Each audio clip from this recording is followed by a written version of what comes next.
เอาสู่ทีมงานเฮาไม่ใช่จุนพ่อใหญ่กาบิน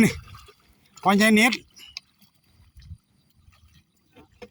พ่อใหญ่เต้าแล้วมื้อนี้มาโลกาจ้างคุณนายเพิ่นตัวแรกให้5 บาทขึ้น6ว่าสิรักเมื่อปลาเพิ่นอยู่นี่คือหน้าน้องมาขนาดเจ้าภาพ พ่อใหญ่จอยได้40 วันละ6 บาทตั้งแต่บ่ายเอ็ดเด็ดเลยไม่มี2 เจ้ามื้อนี้เจ้าแรกได้คนละ100 ปลาย120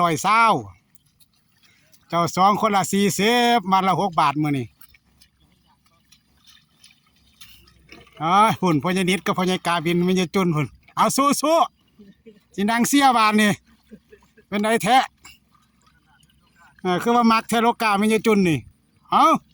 เจ้าไม่เท่าเจ้าพ่อใหญ่จอยนั่งเบิ่งก่อนเอ็ดเล็ด